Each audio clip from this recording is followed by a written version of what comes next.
बिस्मिल्लाहिर्रहमानिर्रहीम। Makhdoom speaks channel पर राना आसिफ हनीफ आपके खिदमत में हाजिर है। गुज़िश्ता 2 से 3 माह में लोधना ज़िले को डाकुओं ने मुसलसल अपनी आमाजगाह बनाकर यहाँ निहत्ते सादा लो मासूम शहरियों को असले के ज़ोर पर लूटा और हमारे अपने मोहतात अंदाजे के मुताबिक सिर्फ 2 से 2.5 माह के दौरान लोधना शहर और पूरे ज़िले में कमोबेश 23 वारदातें मुसल्लह हुई, जिनमें 2 करोड़ रुपये तक का माल जो है वो डाकुओं ने लूट लिया। इनमें से नाजरीन 3 वारदातें तो ऐसी हैं जिनकी जो लोधना शहर में हुई और जिनकी मालियत जो है छीनी गई रकम या माल की वो 20 लाख से भी ज़्यादा है। 5 वारदातें ऐसी हैं जो 10 लाख से ज़्यादा और 10 लाख से 5 से 10 लाख के दरमियान हैं। फिर उसके बाद कुछ वारदातें ऐसी हैं जो 1 लाख से 50 लाख के दरमियान हैं।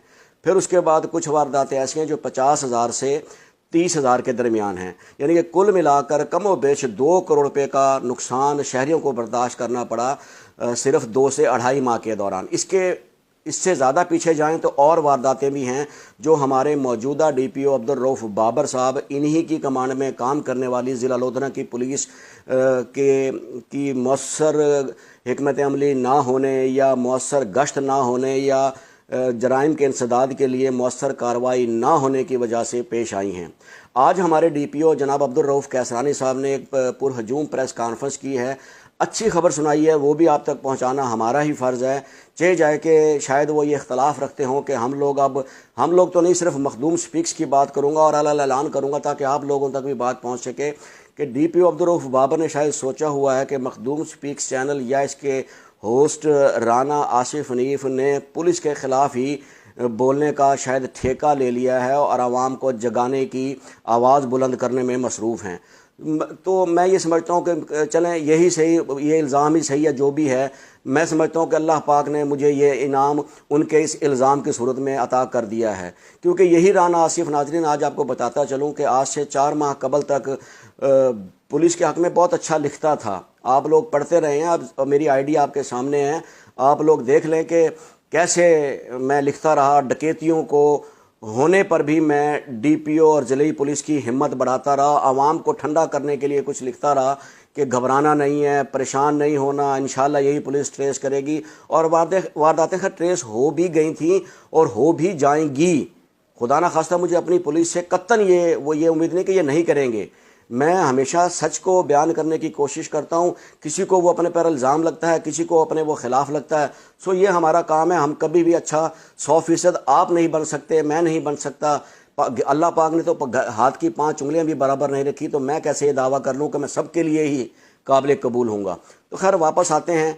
DPO साहब ने आज हमें तो नहीं बुलाया और जो उनके अपने चहेते थे उन्हें बुलाया, उन्हें प्रेस कॉन्फ्रेंस में बताया। जो उस प्रेस कॉन्फ्रेंस के कुछ मंदरजात हैं जो आपको बताने ज़रूरी हैं, ताकि आप लोधना की आवाम, 22 लाख आवाम जो इस वक्त लोधना में ज़िंदगी गुजार रही है, उन्हें पता हो कि हालात क्या हैं और क्या बताए जा रहे हैं। DPO साहब ने आज एक गैंग मीडिया के सामने रखा है जिसको लुड़का गैंग का नाम दिया गया है, और लुड़का गैंग के सरगना समेत 3 मुलजिमान को पुलिस ने अपनी हिरासत में दिखाया है। DPO साहब फरमा रहे हैं कि इन्होंने 18 वारदातों का एतराफ़ किया है। DPO साहब ये भी फरमा रहे हैं कि इन 18 वारदातों में कुछ वारदातें ऐसी भी हैं जो गुज़िश्ता 2-2.5 माह में नहीं बल्कि 5-6 माह कबल भी हुई हैं, जिनका उन्होंने एतराफ़ किया है। यानी कि मेरे लिए भी आज ये इंकशाफ है कि जो रोना मैं रो रहा था कि 2-2.5 माह में 24 वारदातें हो गई हैं, मामला इससे कहीं बढ़ के है। वारदातें सिर्फ इतनी नहीं हैं, वारदातें बहुत ज़्यादा हैं जो DPO साहब खुद एतराफ़ कर रहे हैं।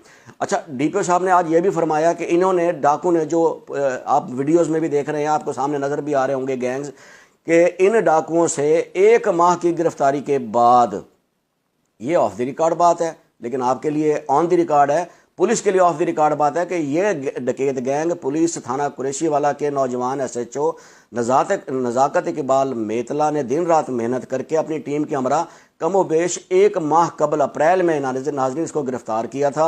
जैसे पुलिस का तरीक़ेकार है, हमारी पंजाब पुलिस का, सिर्फ लोधना नहीं पूरी पंजाब पुलिस ही ऐसा करती है। तो ये इल्ज़ाम इनके लिए कोई ज़्यादा नया नहीं है कि मुलजिमान पकड़ लेते हैं, फिर मुख्तलिफ डेरों पर रखते हैं, मुख्तलिफ निजी अकूबत खानों में रखते हैं, वहाँ उनकी ठुकाई छिलाई जो भी करनी होती है करते हैं और अपनी रिकवरी को मुकम्मल बनाकर फिर मीडिया और आवाम के सामने लाते हैं ताकि कुछ तो दिखाने के लिए हो। तो ये अब पुरानी बातें हो गई हैं कि जैसे अब DPO साहब फरमा रहे हैं इस प्रेस कॉन्फ्रेंस में, और आप सुन भी लेंगे, अभी हम आपको सुनाएंगे भी। पर वारदात हुई, उसमें रकम और मोबाइल फ़ोन छीने, और एक ये जो